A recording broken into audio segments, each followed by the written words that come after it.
एक बार की बात है, 3 संत थे जो तीनों एक साथ ही जगन्नाथपुरी से बरसाना धाम को जा रहे थे।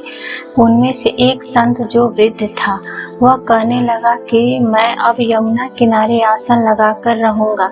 तुम दोनों जवान हो, इसलिए तुम आगे चले जाओ। दोनों युवा संत चलते चलते बरसाना के निकट पहुंचे तो कहने लगे कि अब हम श्री जी के गांव में पहुंच जाएंगे। एक तरह से हम राधा रानी के मेहमान हुए, इसलिए हम बरसाना में भिक्षा नहीं, राधा रानी के मंदिर में आरती के समय जो प्रसाद मिलेगा वह ही हम खा लेंगे, और अगर कोई भोजन करवा देगा तो कर लेंगे, अन्यथा किसी से मांगेंगे नहीं। दोनों संतों ने मजाकिया लहज में ऐसा कह दिया। मंदिर में पहुंचकर राधा रानी के दर्शन किए, मंदिर में आरती देखी और उत्सव का आनंद लिया। दोनों ने सोचा कि राधा रानी के मेहमान है, इसलिए भिक्षा तो नहीं मांगेंगे, इसलिए बिना भोजन किए ही सो गए। उसी रात्रि राधा रानी ने स्वप्न में मंदिर के पुजारी जी को जगाया और कहने लगे कि हे मेहमान, भूखे हैं और आप चैन से सो रहे हैं।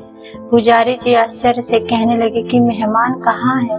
राधा रानी कहने लगे कि 2 संत हैं जो बिना भोजन किए सो। पुजारी जी जल्दी से उठे और संतों को ढूंढकर उन्हें जगाया। वह पूछने लगा, आप श्री राधा रानी के मेहमान हैं? पुजारी जी कहने लगे, आप उठकर बैठो, मैं आपके लिए अभी भोजन प्रसाद का प्रबंध करता हूँ।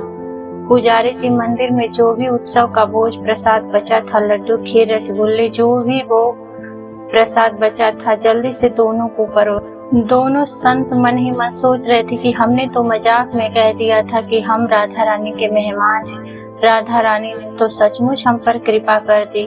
भरपेट भोजन कर दोनों संत राधा रानी का ध्यान कर सो गए।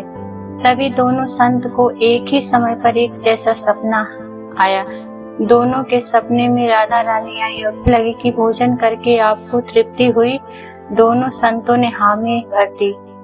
राधा रानी मुस्कुराते हुए कहने लगी कि पुजारी जी ने तो तुम दोनों को भोजन तो करवा दिया, लेकिन पान के बीड़े का प्रसाद नहीं दिया, भूली। राधा रानी ने दोनों के सिरहाने पान का बीड़ा रख दिया। स्वप्न के बाद दोनों की आंख खोली तो सचमुच पान का बीड़ा अपने सिरहाने पाकर दोनों विस्मित थे। राधा रानी ने मजाक के भाव से कहा गया वचन भी सत्य साबित कर दिया, जो और बिना मांगे दोनों को भरपेट भोजन करवा दिया।